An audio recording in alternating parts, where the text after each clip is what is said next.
لا يعاديهم احد الا كبه الله على وجهه. یہ جو معاملہ ہے نا خلافت کا، یہ قریش کے پاس ہے، اور جو بھی ان سے اس معاملے میں دشمنی کرے گا اللہ اس کو رسوا کر دے گا. ما اقاموا الدین، جب تک کہ وہ دین کو قائم رکھیں. تو اصل میں بات یہ ہے کہ جس نے بھی حضرت معاویہ کے سامنے یہ حدیث پیش کی، پوری حدیث پیش نہیں کی، تو ایسا نہیں تھا کہ اسی دور میں ہوگا، بلکہ آگے حدیث آ رہی ہے کہ قحطان میں ایک شخص پیدا ہوگا جس کے ہاتھ میں رعایا ہوگی، کنٹرول ہوگا. تو یہ حضرت مہدی کے بعد ہوگا، یہ یمن میں، یعنی یہ قرب قیامت میں اور علامات قیامت میں ہے. تو یہ اس دور کی بات نہیں ہے، بلکہ یہ بعد میں قرب قیامت میں ایک شخص پیدا ہوگا جو شام میں ہوگا، اور قحطان قبیلے سے اس کا تعلق ہوگا. آگے حدیث میں آ رہا ہے، وہیں پھر اس حدیث کی تشریح کرتے ہیں. ہم چلیں.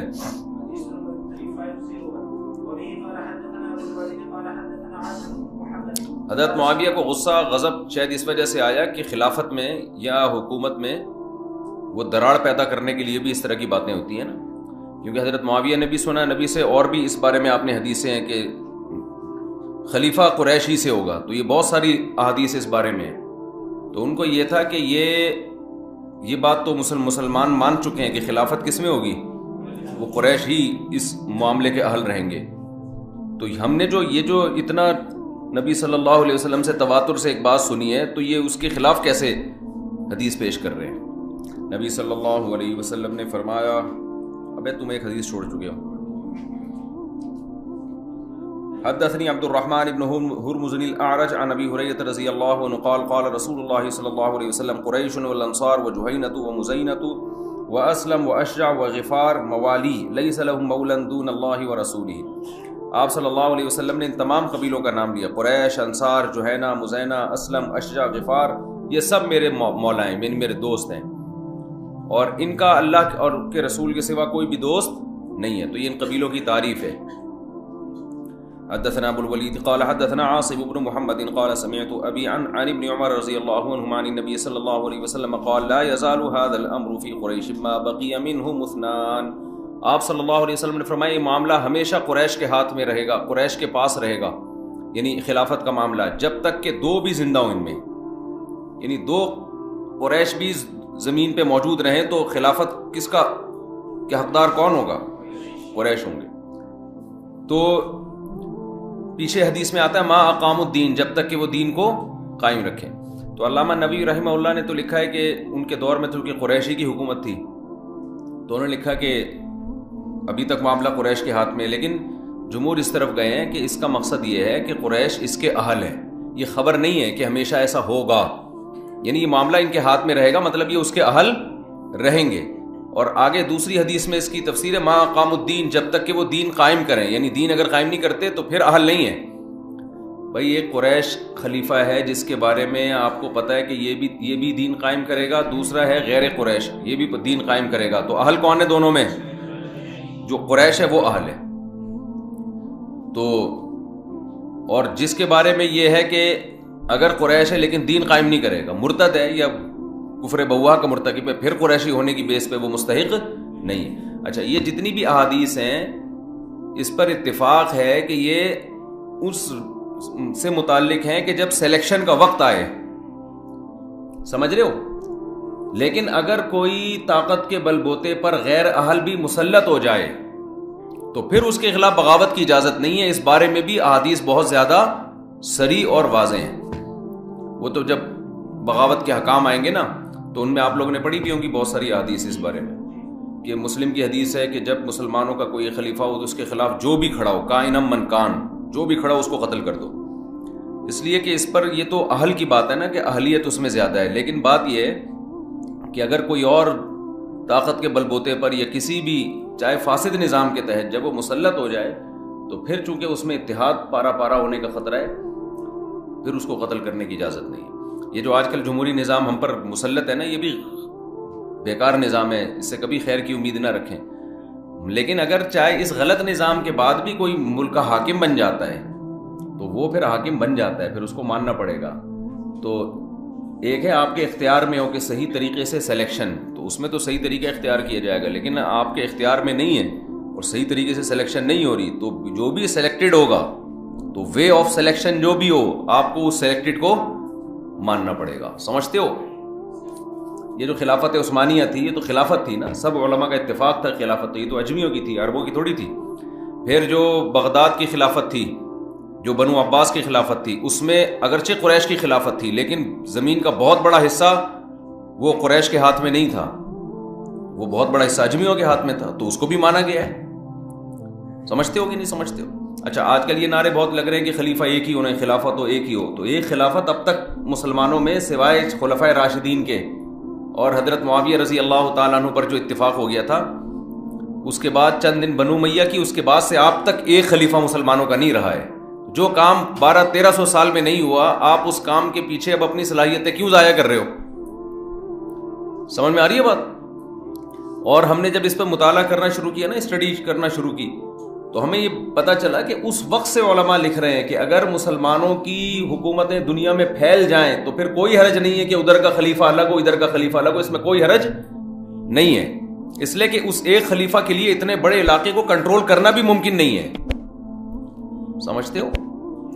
تو اگر اس میں جیسے ہندوستان میں تو ہمیشہ ایک الگ بادشاہت رہی ہے, یہ خلافت عثمانیہ کے تحت تھوڑی تھی ہندوستان. تو مغلیہ جو دور حکومت رہا ہے نا بھائی, عالمگیر بادشاہ نے تو اسلام قائم کیا تھا نا, فتاوی عالمگیریہ اسی دور میں مرتب ہوئی ہے. تو ہندوستان کا جو آئین تھا, جو قانون تھا مسلمانوں کے دور حکومت میں, وہ تو اسلام تھا. ہاں, بادشاہ کبھی صحیح آئے کبھی غلط آئے, کبھی امپلیمنٹ ہوا کبھی نہیں ہوا, وہ دونوں سیٹ اپ چلتے رہے. لیکن کہیں بھی ایسا نہیں ہے کہ اس کے خلاف بغاوت کو, کہ بھئی یہ خلافت عثمانیہ کے تحت چونکہ نہیں ہے لہذا اس کے خلاف بغاوت کر کے خلافت کا حصہ بناتے ہیں. ایسا نہیں ہوا کیونکہ اتنا بڑا علاقہ تھا. ہاں, یہ ضرور ہے کہ وہ جمعے کے خطبے میں خلیفہ کا نام لیا کرتے تھے لیکن کنٹرول ان کا اپنا تھا.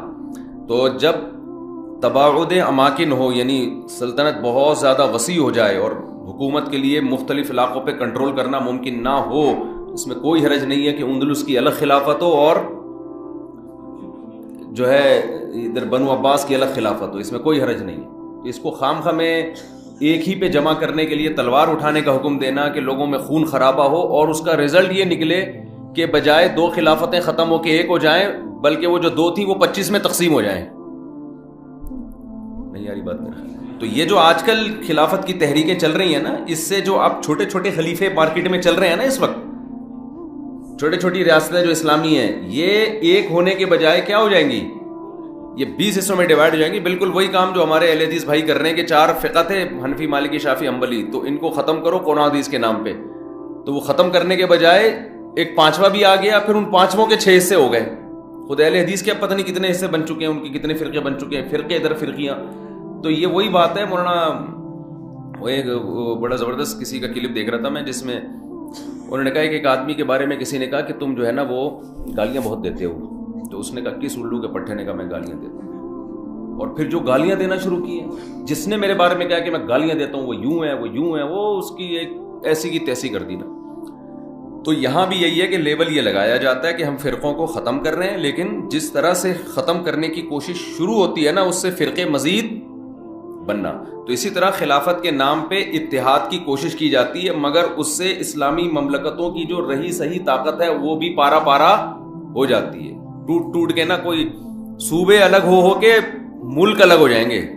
اس لیے تمیز سے جو جو چیزیں 2 ٹکڑے چند چیتھڑے آپ کے پاس باقی رہ گئے ہیں, ان کو چائے میں ڈبو ڈبو کے, بھائی لنگر تقسیم ہو رہا تھا نا, تو جو جس کے پاس حصہ آ گیا اب اس کو بجائے اس کے کہ سب ایک دسترخوان پہ بیٹھ کے کھانا کھائیں, وہ نہیں ہو سکتا. تو جتنے جو چیتھڑا جس کے پاس آیا, جو پاپے کا ٹکڑا آیا, چائے میں ڈبو کے کھاؤ, پتلی گلی سے نکلو. چلو چلو بھائی چلیے.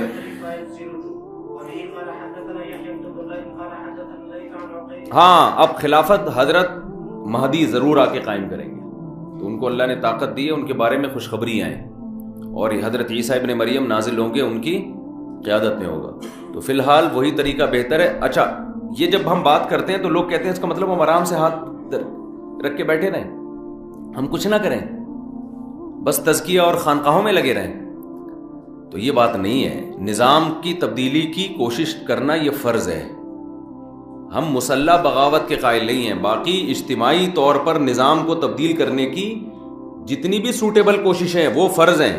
اب وہ 20 ہو سکتی ہیں. ایک طریقہ جامعۃ الرشید کا ہے, کسی کو اس سے اتفاق نہ ہو. دوسرا طریقہ جماعت اسلامی والوں کا ہے, JUI والوں کا ہے, اسمبلی میں جا کے انقلاب لے کر آؤ. اور تیسرا چوتھا طریقہ تنظیم اسلامی والوں کا ہو سکتا ہے, یوتھ کلب والوں کا ہو سکتا ہے کہ کالج یونیورسٹیوں میں محنت کرو, بیوروکریسی میں لوگ لے کر آؤ. تو یہ 20 طریقے ہو سکتے ہیں. ان میں سے کوئی بھی آپ کو سوٹیبل لگے وہ طریقہ آپ پر اختیار کرنا فرض ہے. تو ہم یہ نہیں کہہ رہے کہ سسٹم کو تبدیل کرنے کی کوشش نہ کریں, مگر اس طریقے سے تبدیل کرنے کی کوشش کریں کہ تبدیلی کے امکانات ہوں. اس طریقے سے کہ رہے صحیح سے بھی جائیں, وہ طریقہ مناسب نہیں ہے. چلو بھائی ڈبل اے. حدیث نمبر 3502 وبه قال حدثنا يحيى بن بكير قال حدثنا ليث عن وقيع بن شهاب عن ابن مسيب عن جبير بن مطعم قال مشيت انا وعثمان بن عفان الى رسول الله صلى الله عليه وسلم فقال يا رسول الله اعطيت بني المطلب وتركتنا. آپ صلی اللہ علیہ وسلم اہل قرابت تھے ان کو غنیمت میں حصہ دیا کرتے تھے نا, تو اللہ نے حکم دیا. تو حضرت عثمان ابن عفان رضی اللہ تعالیٰ عنہ گئے اور جبیر ابن مطعم گئے. انہوں نے عرض کیا یا رسول اللہ آپ نے فلاں فلاں بنی مطلب کو دیا اور ہمیں چھوڑ دیا. تو آپ نے فرمایا کہ انما نحن وهم بمنزلۃ واحدۃ, انما نحن وهم منک بمنزلۃ واحدۃ. وہ اور ہم آپ کی نسبت کیا ایک ہی منزل ایک ہی جیسے ہیں, یعنی ایسا نہیں ہے, وہ مجھ سے قریب ہیں اور آپ کا رشتہ ان کی نسبت مجھ سے دور ہے. فقال النبی صلی اللہ علیہ وسلم انما بنو ہاشم وبنو المطلب شیء واحد. ٹھیک ہے نا, ایک ہی چیز ہے وہ.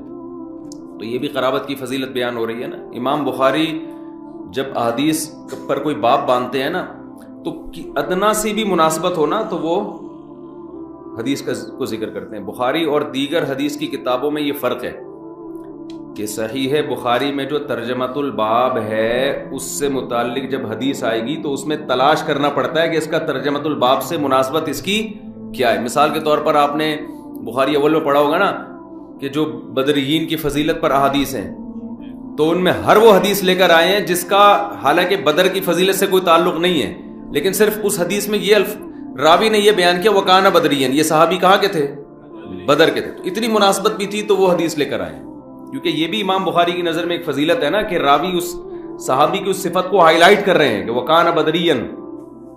سمجھتے ہو کہ نہیں سمجھتے؟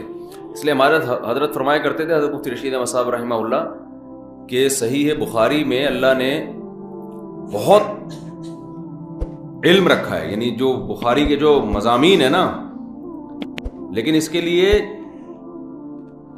کھوپڑی چاہیے. بڑا زبردست بھائی نے جملہ حل کر دیا.